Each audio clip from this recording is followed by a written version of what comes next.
Olá, meus queridos.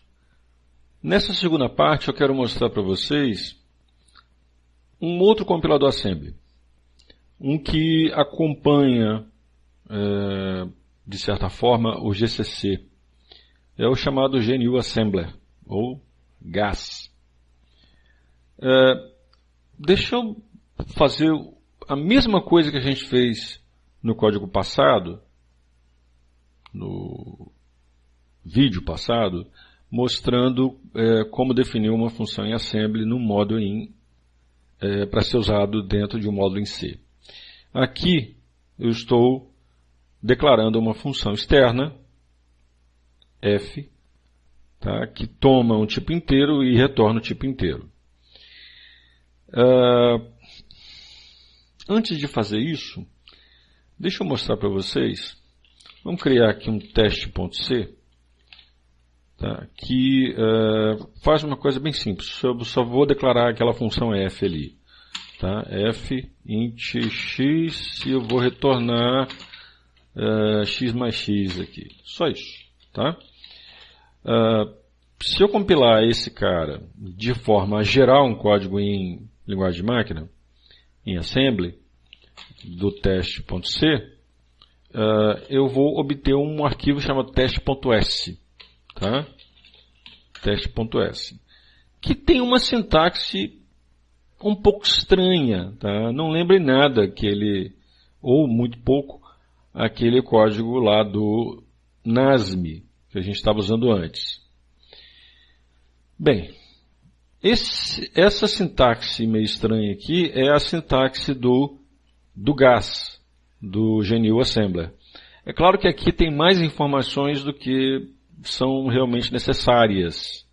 Por exemplo, essa diretiva file aqui significa somente o nome do arquivo original. Tá? Não é necessário, só informação. Esse type aqui, o tipo do símbolo f, é útil. Né? Diz para o arquivo obj que f é uma função. Né? Mas também pode ser retirado. Eu vou deixar aqui. O globl é o nosso global lá do NASM. Tá? Eu estou exportando o símbolo. Ele colocou um label aqui, .lfb0, que não é necessário.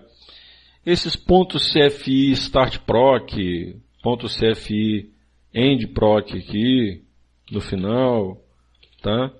Esse aqui, também não são necessários. Tá? Isso aqui são diretivas que serão usados pelo compilador para colocar informações adicionais no arquivo objeto, que pode sumir daqui perfeitamente bem. Então, todos esses aqui, def, cfa, offset, bobagem. Cfi offset, bobagem. Cfa register, bobagem. Bobagem, bobagem. Esse aqui também, esse símbolo não está sendo usado em lugar nenhum. Tá? Esse tamanho maluco aqui também não está sendo usado nada. Uma identificação, que é uma string somente aqui dizendo quem foi que gerou esse código, pode sair fora. E existe a definição de uma seção chamada .note.gnustack, também é irrelevante. O código em assembly gerado pelo compilador é esse aí. Tá? Se eu tirar esse type aqui também, não faz diferença alguma.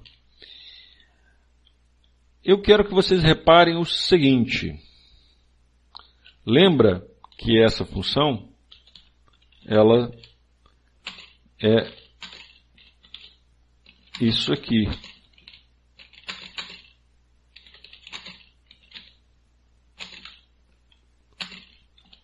Aqui eu posso colocar comentários no estilo de C, tá? Não tem problema algum. Então, o que essa função está fazendo? No modelo x8664, esse parâmetro x ele é passado no EDI. Tá? E o retorno é retornado do EAX. Então, olha só. No estilo AT&T, que é diferente do estilo Intel dos mnemônicos, o fluxo de dados aqui é sempre da esquerda para a direita. Tá? Esse MoveQ RSP RBP significa que eu estou movendo uma quad word, tá? Que está no registrador RSP para dentro do registrador RBP. Note que esse Q aqui é irrelevante, né? Porque RSP tem o tamanho de uma quad word e RBP também. Mas é assim que funciona no assembly no estilo AT&T. Tá? Aqui eu estou empilhando o conteúdo de RBP, que é uma quad word. Aqui eu estou copiando RSP para dentro de RBP, criando aquele prólogo de uma função em C. Embaixo eu pego o conteúdo de EDI, que é o conteúdo de X que eu estou passando, e colocando dentro da pilha.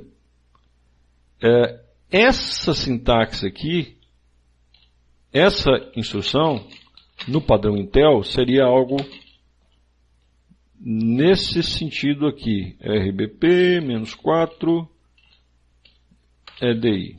Seria isso aqui. Tá?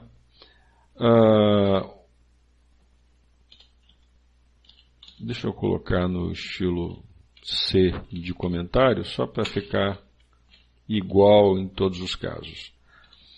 O estilo AT&T, ele coloca um offset, tá? E entre parênteses, ele coloca o endereço base, o índice e uma escala, se tiver. Tá? Então, o que esse -4 RBP entre parênteses aqui faz? Ele está usando o registrador RBP como base para esse ponteiro e subtraindo 4 dele para obter o endereço de onde ele vai lá pegar o dado. Ok? Essa é a sintaxe de modos de endereçamento no estilo AT&T. E logo depois ele pega o que ele colocou na pilha e coloca dentro de AX. Ele está fazendo um troço meio esquisito aqui, né? Ele está fazendo isso agora aqui. Move AX RBP -4. Tá? E logo depois ele adiciona EAX com EAX também. Repare que eu tenho um sufixo nas minhas instruções dizendo o tamanho do dado que está sendo movido, mesmo que isso fique implícito através dos registradores. Tá? Mas isso é necessário no estilo AT&T. Da mesma coisa de baixo aqui, ó. Adiciona EAX, pega o EAX daqui, desse lado de cá, tá? E soma com o EAX desse lado de cá, colocando dentro desse próprio EAX aqui. É o contrário do que a Intel faz. Tá? A fonte e o destino é sempre o último cara aqui. E o segundo operando, nesse caso de baixo que seria o EDI, vira o primeiro no estilo AT&T. Tá? Ou seja, pega isso aqui e joga para cá. É o que o move está fazendo. Bem, depois eu recupero o RBP da pilha e retorno. Tá? Uma função simples, né? Claro que aqui eu gerei esse cara sem otimização nenhuma. Tá? Se eu gerar com otimização, por exemplo, O2, tá? Você vai obter um código mais sucinto. Né? Olha só, ficou só aquele LEA, RDI, RDI e joga isso para dentro de AX. É a mesma coisa que a gente tinha feito no último vídeo. Ou seja, isso aqui é a mesma coisa que LEA, é AX, RDI mais RDI. Tá? E aquela escala? Lembra que no último vídeo, ao invés de fazer isso aqui,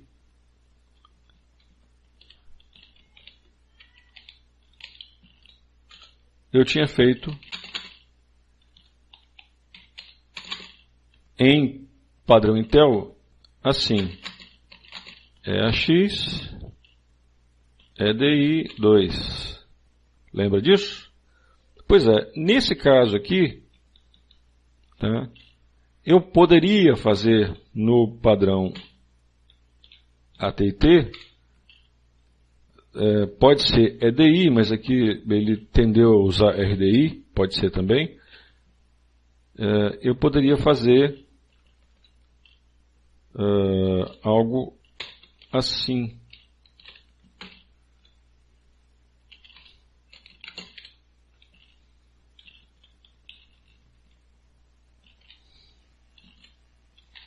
Tá? Funciona bonitinho. Deixa eu apagar o que não precisa.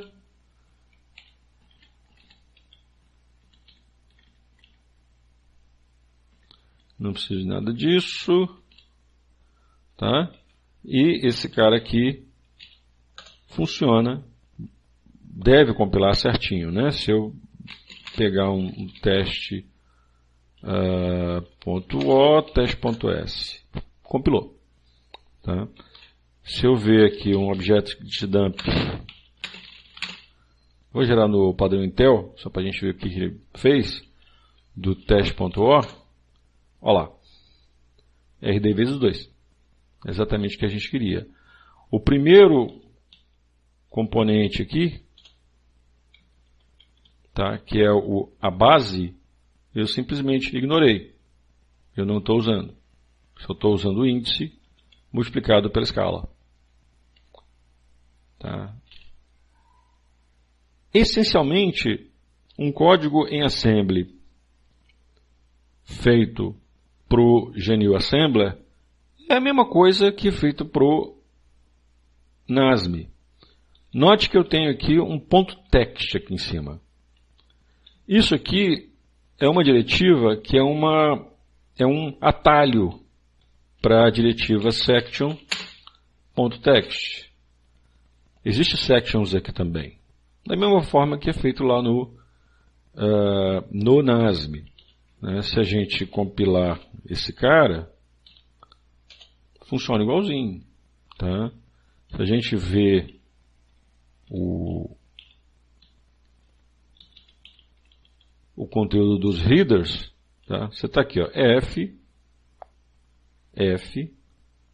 tá no segmento text, está na seção text, é uma função e está declarada como global. Tá? Da mesma forma que o NASM faria. O problema do GAS não é bem problema, mas na minha opinião são dois. O primeiro é essa notação que eu acho estranha de indireção. Tá? Você ter que colocar um offset fora e colocar as coisas aqui dentro. Tá?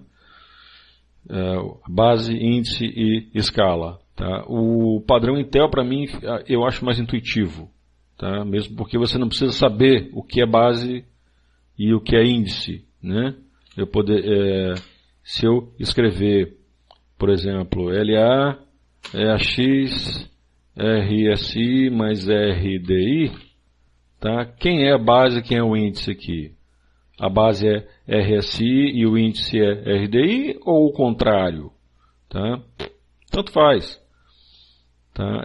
No caso da sintaxe AT&T, você é obrigado a colocar o primeiro item como base e o segundo item como índice.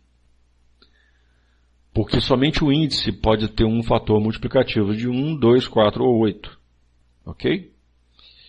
A outra coisa estranha o fato de que a maioria dos mnemônicos são iguais aos da Intel com um sufixo.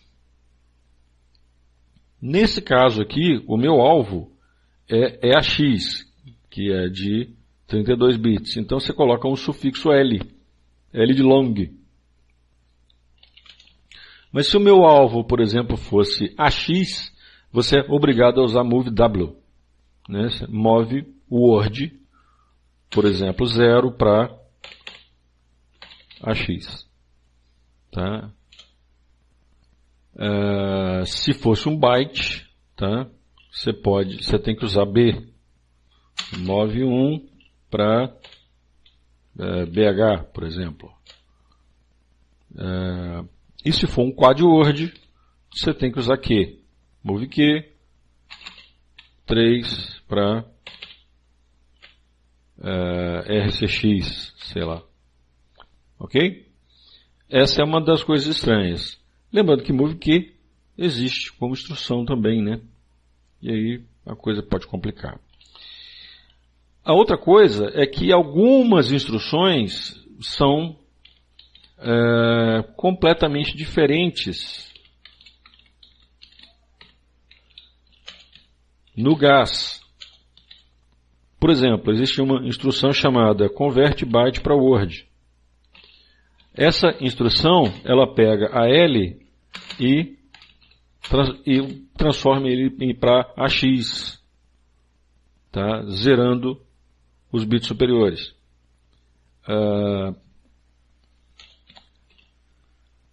No GAS, você tem que usar convert byte para word. Convert byte to word. Tá? Essa instrução aqui de cima não existe. Ela é assim. Tá? Você tem uma com convert word to double word. Estendido. Tá? Isso aqui faz AX é convertido para EAX.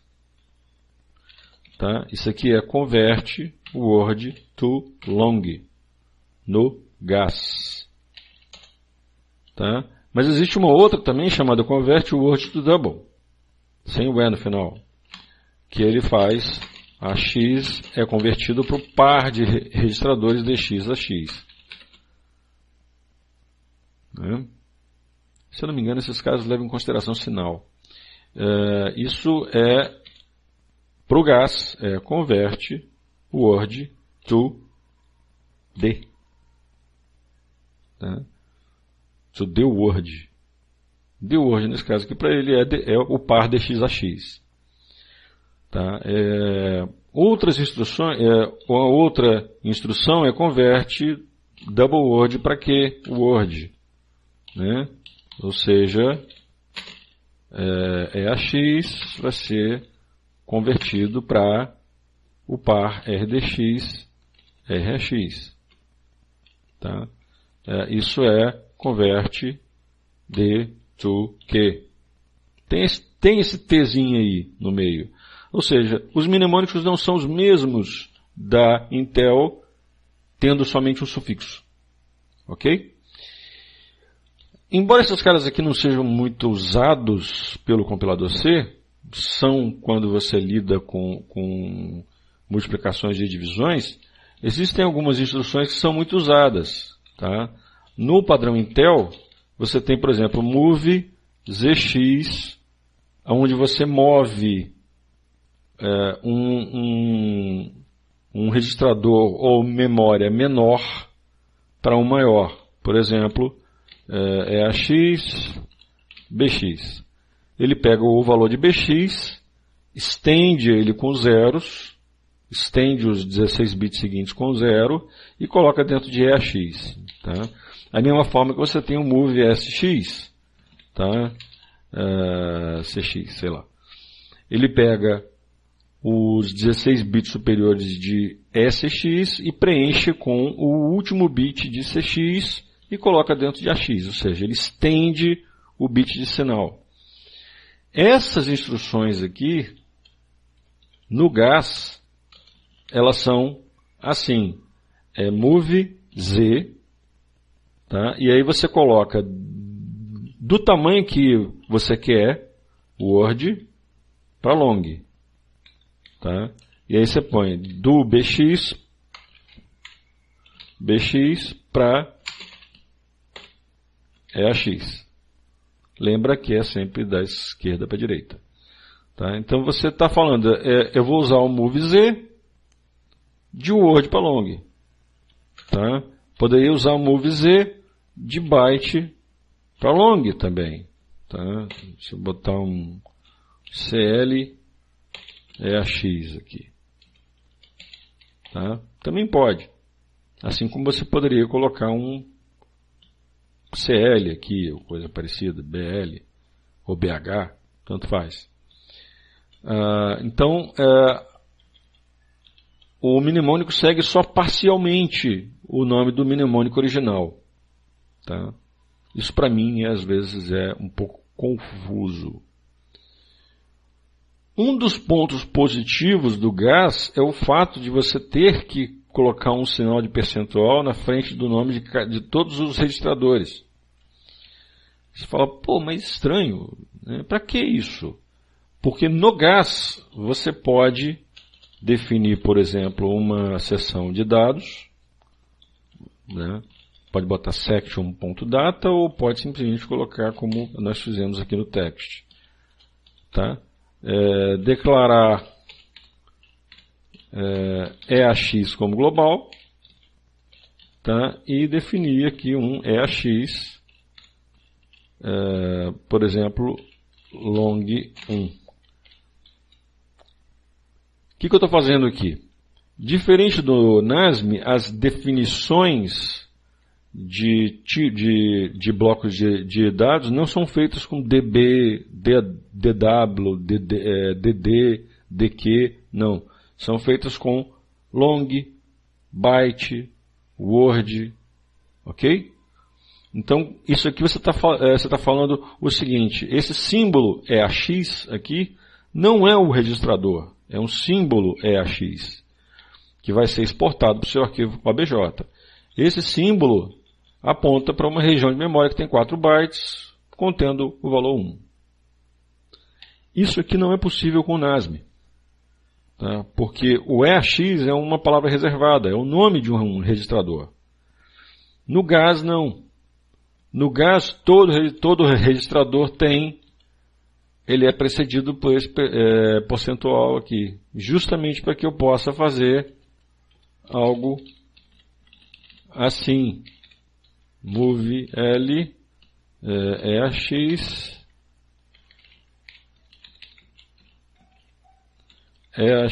por exemplo. Você pode fazer algo assim. Né? O que você está fazendo? O EAX aqui é essa posição da memória. Tá? Não é o registrador EAX.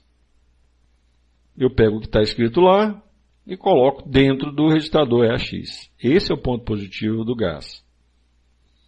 Tá? Bem, ok, nós temos aqui a seção data, a seção text. E a seção ROData? Infelizmente não tem atalho para ela, tá? Mas você pode colocar section ROData e definir seus dados aqui embaixo. Tá?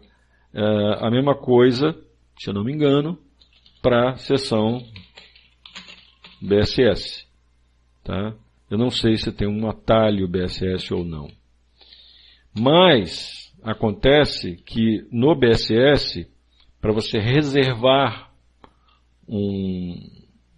alguma região, você não tem aquela palavrinha reservada resB, resW, resD. Não. Você tem, por exemplo, eu posso criar um símbolo X e vou definir uma área que ele chama de comum.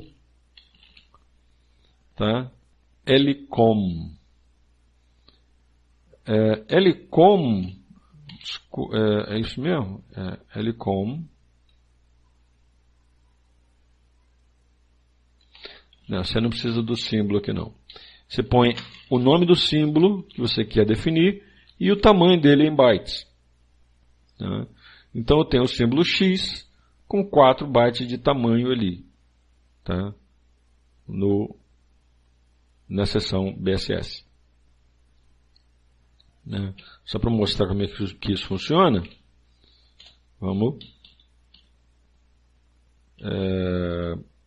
eu vou compilar, mas eu vou gerar o código, uma listagem em assembly aqui, tá? E vamos ver o que ele gerou lá. LST. Tá? Ó, repara aqui, ó. O símbolo é AX, é um long, tá aqui o nosso programinha, e ele botou aqui a tabela de símbolos. Tá vendo? No caso aqui, ó, o nosso teste.s, o símbolo X está no segmento BSS. Tá? O símbolo EAX está no segmento de dados e o símbolo F está no segmento de código. Mas, se nós fizermos isso aqui e dermos uma olhada lá no header dele, você vai ver o seguinte. Primeiro, temos aqui o símbolo EAX, ó. Igualzinho como estava naquela tabela de símbolos da listagem gerada direto. Está em data, tá? E é global. Existe um símbolo chamado ROData, que é uma definição apenas. No caso aqui é o nome da minha seção. Bobagem, esse aqui não tem nada, está vazio. Ó. ROData está vazio. A seção ROData está vazia, que eu não declarei nada lá. Mas o símbolo X está definido na seção BSS e tem 4 bytes. Né? Tem 4 bytes lá. Tá? Ele não está como global porque nós não declaramos ele como global lá. Né? Só para ver. Né? Ele só foi criado, não foi declarado como global. Ok? Essencialmente a mesma coisa que o NASM. Voltando aqui para o nosso codiguinho, eu vou apagar esses arquivos .s.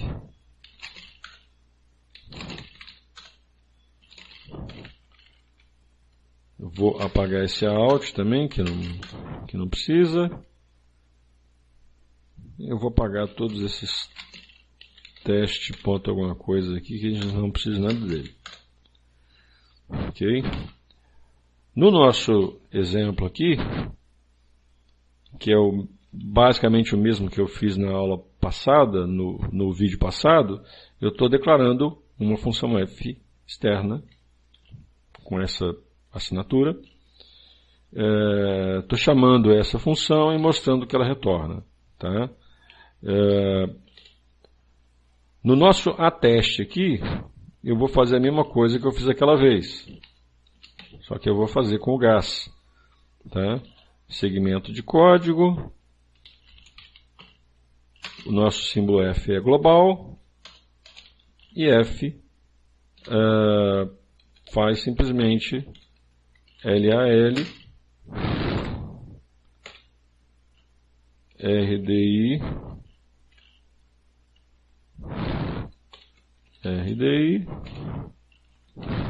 não, fazer igual a gente fez, deixa assim mesmo, RDI para EAX e retorna, tá? Mais ou menos o que a gente fez no nosso exemplo passado, tá? Eu pego RDI, que está sendo usado como base, e é somado com RDI, que é usado como índice, e o resultado disso é colocado em EAX. Claro que 32 bits superiores vão ser descartados aqui, né? Certo? Vamos salvar. E, dando uma olhada no Makefile, é a mesma coisa de antes. Tá? Eu pego os dois arquivos OBJ, linko usando o próprio CC, compilo aqui o arquivo C e agora compilo o código em assembly. No GAS ou no Linux ou no Unix é comum usar a extensão .s maiúsculo para códigos-fonte em assembly, ao invés de usar .asm. Tá? Eu uso .asm quando eu estou mexendo com o NASM. Eu uso .s quando o código em assembly está na sintaxe AT&T. E nós chamamos o AS, né, que é o Assembler, que é o GAS, para compilar esse cara. Né? Eu simplesmente vou gerar um arquivo OBJ com base no arquivo .s. Tá? Isso aqui de baixo é só um alvo clean aqui para pagar os arquivos .o, se eu quiser. Está tudo salvo. Vamos fazer o make, né? Compilou tudo, linkou tudo e vamos rodar o teste, que é o nosso executável 6. De fato, como era de se esperar, 2 vezes 3 é igual a 6. Ou seja, funciona do mesmo jeito. Né? Esse vídeo aqui é só para mostrar que códigos feitos com o GAS são essencialmente a mesma coisa que códigos feitos com o NASM. A sintaxe aqui muda um pouquinho. É isso aí, gente. Era isso que eu tinha para dizer para vocês nessa segunda parte. Até a próxima.